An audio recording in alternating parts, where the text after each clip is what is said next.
Hey, what's up, y'all? Y'all good? I hope so. Y'all, let's go ahead and get into Faith Under Fire, Betrayed by a Thing Called Love, Chapter 6, Part 1. Everything that I'm saying in this video is in my opinion. This is for entertainment purposes only, and the Copyright Act of 1976, Section 107, gives me fair use to this book review as I do my commentary, criticism, and I did my research, okay? So let's get into it. Chapter 6 is titled The Realization of the Truth. So the next day, LaJoyce, her brother and nephew went to the malls early and they stayed there all day.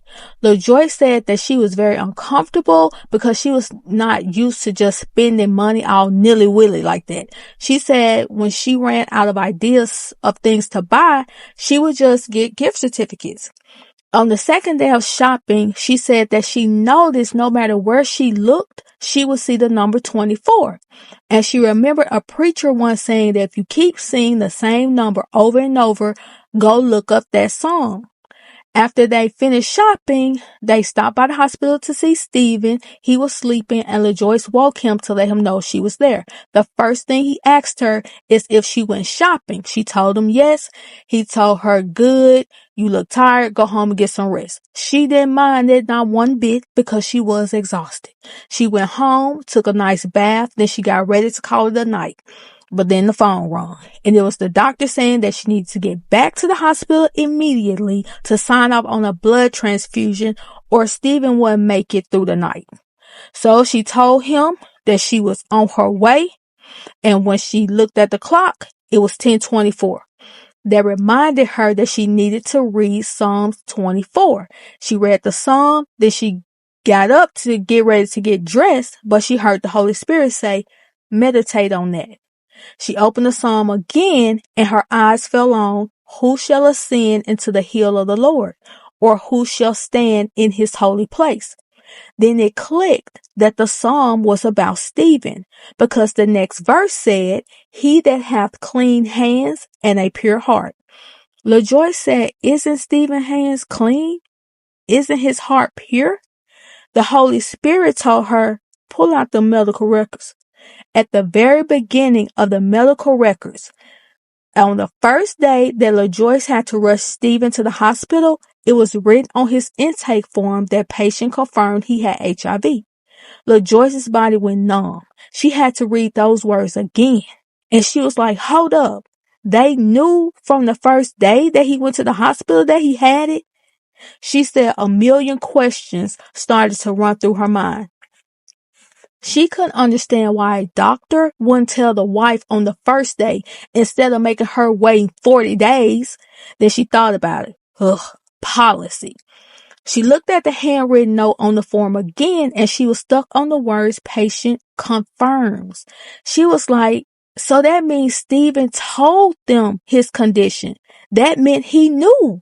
He knew all along. She said she just sat there staring at her blank white wall.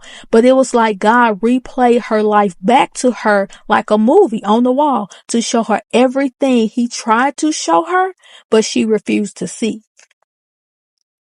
From the first day that she met Stephen and him saying he had been in the hospital for bleeding ulcers, she thought about the fact that Stephen hadn't even known her for half an hour before sharing that type of information. She said she knew he had to know that he had it.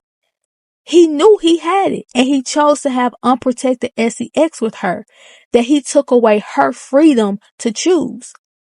Now see, this is my opinion. Stephen was wrong. He was completely wrong. But LaJoyce, you also have to take ownership on the fact that them little half an hour that you say that he didn't know you long enough, you didn't know him long enough to believe what he was saying. You just took him for his word. Then you get to the fire situation. Your mama found that little piece of paper that showed that he had a test, and he tell you where everybody get that test, and you believed him again. You're going to have to take some ownership in this too. All right, let's get back to the review. Okay, so the movie keeps playing in her head and she continued to think, and she realized that Mama Mo knew about his condition as well. That's why she told him not to wait on money to get married and that she would pay for their honeymoon because they would never get that chance again. And Mama Mo was the one who paid for the elimination of the pregnancy. LaJoyce felt like they were being in denial of Stephen's condition, which also made them uneducated. They were so busy trying to keep a secret that they didn't know that if the mother was negative, the baby was negative. Then the movie on the wall continues to play. This time the scene is the wedding. It started from when she told her dad that she had the strangest feeling that she should not be getting married, to his sister saying, "You just don't know. You're taking a lot off our hands, child," to "He's your problem now. Don't bring him back." And Mama Mo saying, "See, Stephen, I told you about all that worrying. Everything always works out in the end." Wink, wink. Then LaJoyce just burst into tears. She started saying they all knew. They all knew. Everybody knew but me. 11 months of dating, 2 years of marriage, and a lot of meetings in the bedroom. But Stephen never once mentioned his status.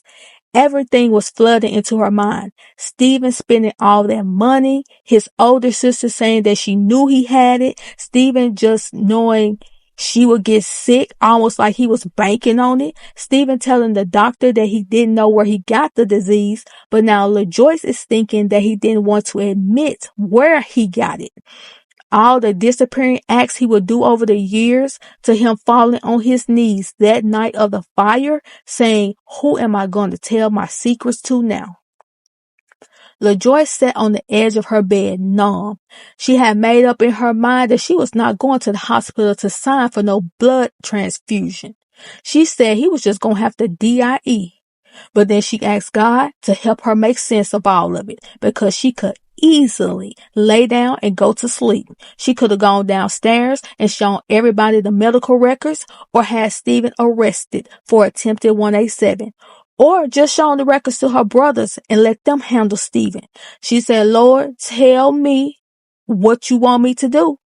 Tell me what I get for doing the right thing. What am I going to get for once again being the bigger person, taking the high road?" She said she needed the Lord to tell her right then and there, or Stephen was good as DEAD. The Lord said, "Vengeance is mine." After she heard that, LaJoyce wiped her face, got dressed, asked her dad to ride with her. They made it to the hospital. She signed the papers and left. She didn't even want to see Stephen. When she got back home, praying God for keeping her through it all, she forgave Stephen and she sang herself to sleep, singing "When You Walk Through a Storm."